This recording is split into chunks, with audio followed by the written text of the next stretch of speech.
Я начинал заниматься вообще самбо, конечно же. То есть, Это какой год? это мне было, я где-то в шестом-седьмом классе, мы приходили в школу, я жил в городе Вуктыл, у нас был замечательный такой тренер, он был дружинник, ну, те, кто знает, это дружинники, это помощники милиции, полиции. И при школе была школа, которая называлась там школа самбо. Ну и, соответственно, старшие ученики там делали какие-то всякие такие приемчики. Я помню, что мы босиком бегали по лестницам. Сейчас вот даже так вспомнишь, такой, как это вот по школе. Представляете, обыкновенную школу, люди выбегают из спортзала и прям носятся там на 4-й этаж, потом по рекреациям, там ускорение. И вот мы бегали, где-то минут 15-20, у нас была такая разминка. Вот, приходили в зал и разучивали различные приемы. То есть я пришел, будем говорить так, через самбо. Вообще как бы боевые искусства в те времена были под запретом, и была уголовная статья Уголовного кодекса за то, что ты занимался карате, сказал кия и, не дай бог, там махнул какой-то там частью тела, там ногой или рукой, тебя могли сразу определить в неблагонадежные и, соответственно, поставить на учет в детскую комнату милиции. То есть это было просто сплошь и рядом, поэтому это было очень... Но к самбо это не относилось. Вот именно. Это был как раз вот выход такой легальный, чтобы заниматься вот этими вещами. Вот. Но более того скажу, что к нам приехал тренер. Тренер, я считаю, что с большой буквы, Трембачевский Игорь Александрович. Он закончил Сыктывкарский наш университет, был историком, и он приехал, и он привез в наш город дзюдо. А дзюдо это вот это белый костюм, кимоно, дзюдоги, так называемые дзюдоги. И у нас там челюсть там упала, тут мы в каких-то штанишках ходили, а тут как бы человек в белом кимоно. Есть такой фильм, кстати, «Человек в зеленом кимоно». Вот, и у нас челюсть упала, мы такие, о, сенсей, и вот эти все поклоны, то есть, в самбо вот этого не было, как бы вот этих всяких вещей, да, а тут и поклон, и все названия на японском языке, то есть такая экзотика. Я помню, просил маму из обыкновенного халата, шили вот эти куртки, ну, представляете, халат обыкновенный, в котором мы сейчас дома ходим, там пояс какой-то, и так как не было ничего в магазинах, и мы там брали, там друг друга как-то бросали.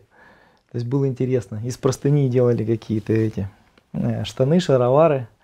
То есть все вот приходило как бы самбо, дзюдо, там боролись там со всеми там и с вольниками. Ну, как бы вот так. Но вас не коснулись никакие репрессии в то время? Вы как-то не попадали под... Ну, я был как бы еще мелкий. То есть я как бы не это самое, ну... Не было такого прям жесткого, и городок достаточно маленький был, и в принципе у нас как бы мы карате как бы так от этого слова там отходили. Вот. Но все хорошие мастера, которые действительно в Советском Союзе были, это там Штурмин, это Тадеуш Касьян, который снимался в фильме замечательном «Пираты 20 века», где он там боссмана играл, там сразу стоит такое начало фильма, и он там нунчаками там доски разбивает. Они все получили статьи и отбывали срок за вот распространение карате там, ну и так далее. То есть очень было жестко, очень жестко было. Таким образом боролись с тем, что как бы люди могут представлять, во-первых, из себя как бы силу, и они объединяются. То есть карате это такая объединяющая как бы вещь. И, наверное, государство видело в этом какую-то угрозу. Особенно это было после событий в Чехословакии, когда вот наши танки зашли, а там эти чехословацкие каратисты вышли, сказали ОС против наших танков, как бы, и участвовали вот в этом сопротивлении. И как бы я думаю, что вот один из факторов таких, что по всему соцлагерю карате в принципе было запрещено. А вот когда вы в школе бегали босиком, да. Девчонки, как вот на это смотрели, пацаны? А у нас девчонки тоже занимались, как бы. Ну, раньше, ну, такое время было, как бы, что было был или минус, или плюс. Где-то вот посередке никого, ну таких людей как бы в принципе не было, потому что плюс это ребята ходили в качалку, ну было очень модно там, если ты умеешь там 20 раз потянуться, ты это вообще царь и бог, да.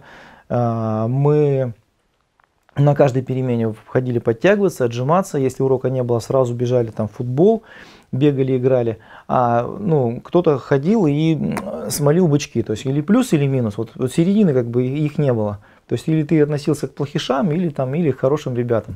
А разве плохиши не пытались втянуть в свои там компании каких-нибудь таких вот? Ну, как бы, вот это как раз время было металлистов и всего такого прочего, там и качки были, как бы, и там heavy metal и все такое прочее, ну, это такая, брейкеры были. Ну, наверное, знаете, как бы, что если раньше, даже что там мы говорим о карате, если ты брейк начинаешь там танцевать как-то, да, то тебя прям брали с дискотеки и выводили. То есть это, ну, это было как бы, да, то есть ты просто за танцы, за то, что ты...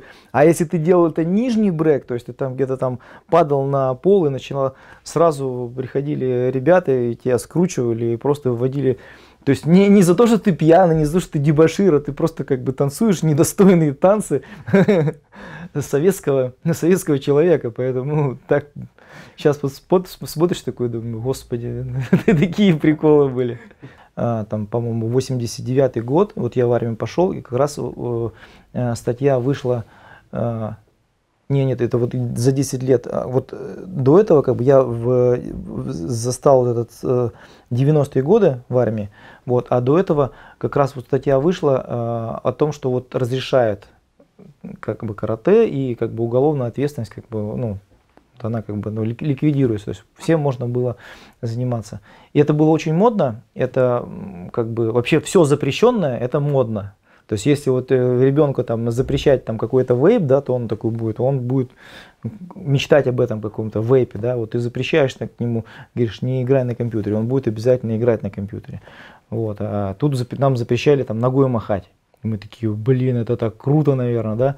А потом же пошли вот эти фильмы замечательные с Брюс Ли, это же вообще был бомба, там ходили, я вот помню, что на «Пираты 20 века» ребята ходили, ну там по раз 8, по 9, то есть они смотрели, как Нигматуллин вырубает нашего актера, когда он вот играл этого хулигана с босыми ногами, берет эти кеды, снимает и там Йоко Гери в прыжке там пробивает.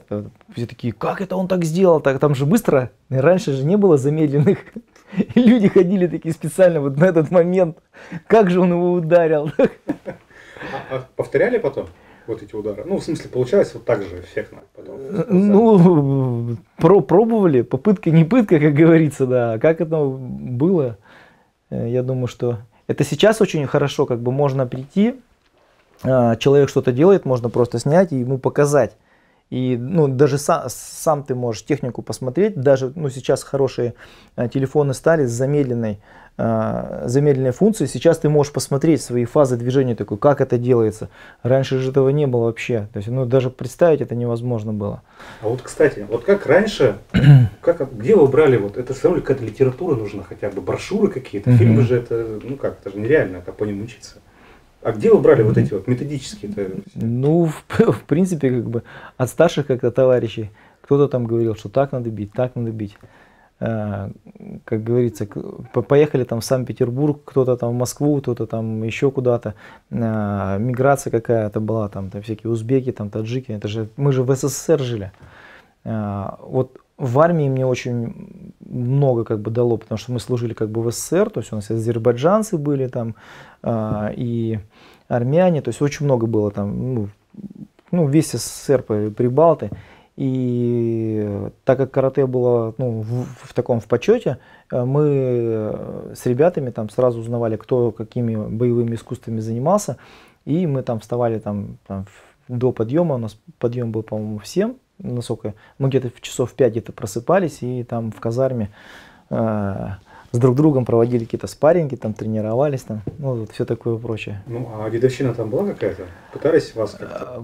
Дедовщина, конечно же, была. Ну вот я вот сейчас рассказываю вот именно про Москву, про учебную часть. Там как бы вот мы собирались там очень много. Вот, а потом, когда поехали уже в часть под Нижний Новгород.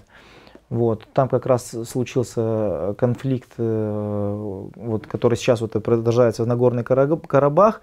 Тогда армян всех увозили, как бы азербайджанцев разделяли, чтобы они друг друга там не это самое.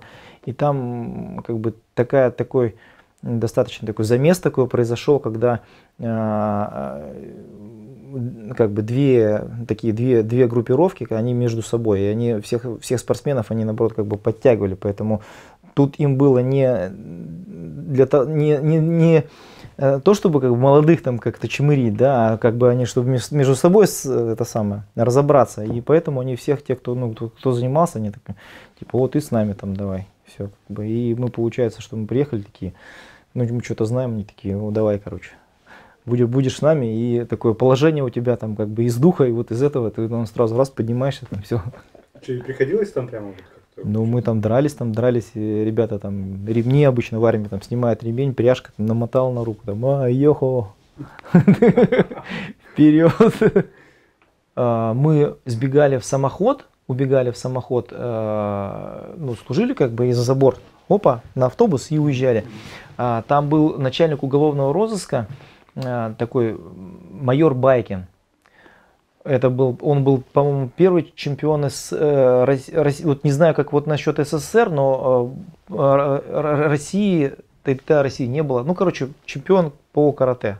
Ну, прям вот. И в тот момент проходил как раз в Нижнем Новгороде вот этот чемпионат, еще один. И он в категории, по-моему, 80 килограмм опять стал чемпионом. То есть он вот двухкратный. И мы ходили специально вот на него смотрели.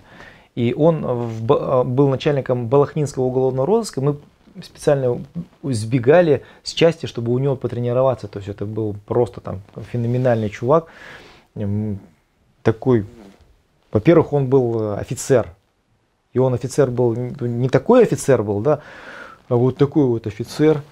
Он заходил, никакой растяжки не было. Ну, он сразу садился в шпагат, без всякой разминки. Брал кирпич, ставил между скамейками, ломал кирпич у всех там. Вот это да! Вот это круто!